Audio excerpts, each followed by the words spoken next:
আসসালামু আলাইকুম। কেমন আছেন সবাই? আজকে আমরা শিখব ফটোশপে কিভাবে ফাইল নেভিগেট করতে হয় এবং ফাইল ওপেন করতে হয়। সো আমার সামনে যা দেখতে পাচ্ছেন, এটা হলো ফটোশপ ওপেন করার পরে ১ম এ একটা ডিসপ্লে দেখাবে।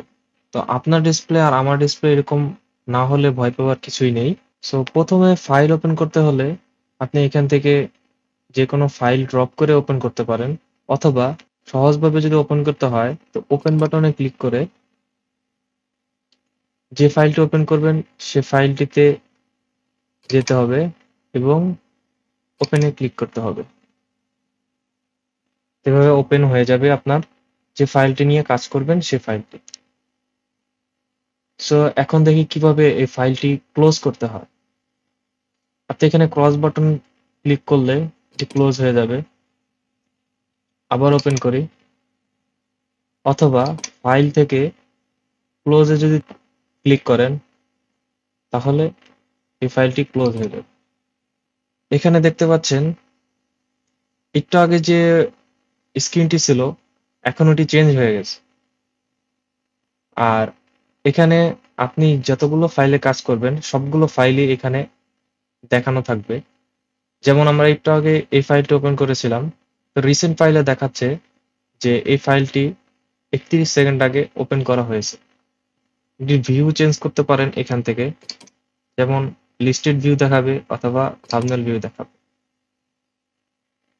আরেকভাবে ফটোশপে ফাইল ওপেন করা যায়, সেটা হলো ফাইল থেকে ওপেন বাটনে ক্লিক করলে ওপেন করতে পারবেন।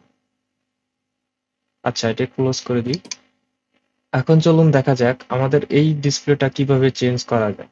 আপনি যদি চান যে এই ডিসপ্লেতে না আসবে তাহলে আপনি চেঞ্জ করতে পারেন উইন্ডোজে গিয়ে ওয়ার্কস্পেস এবং যেকোনো একটি ওয়ার্ক স্পেস সিলেক্ট করতে পারেন।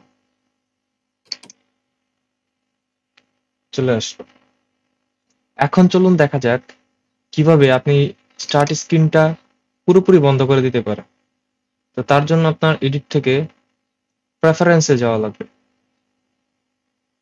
তারপর জেনারেল, তারপর এখানে ক্লিক করা লাগবে ডিসেবল দ্য হোম স্ক্রিন। ওকে।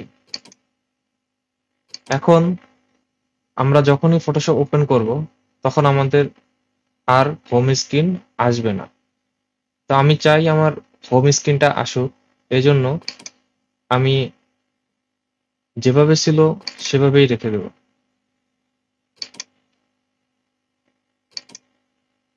এখন চলুন দেখা যাক কিভাবে আমরা নিউ ফাইল ক্রিয়েট করতে পারি।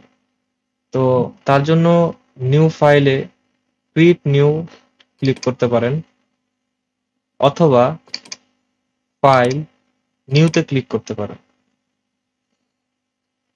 তো এখানে আমাদের দেখাচ্ছে আমাদের রিসেন্ট যেই প্রিসেটে আমরা কাজ করেছি।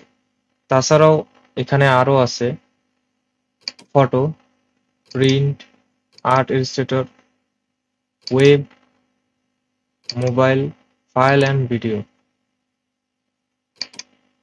আর ডান সাইডে আছে কিভাবে আপনি নতুন প্রিসেট সিলেক্ট করতে পারেন। তো চলুন আমরা একটা নতুন প্রিসেট তৈরি করি। তো আমরা একটা 8x8 ইঞ্চ একটি প্রিসেট তৈরি করব। নাম লিখে দিই 8x8, আর রেজলিউশন হবে 300। আমরা চাইলে এই প্রিসেটটি সেভও করে রাখতে পারি। সেভ করার জন্য এই বাটনটি ক্লিক করতে হবে। এখানে নেম দিয়ে দিই 8x8 300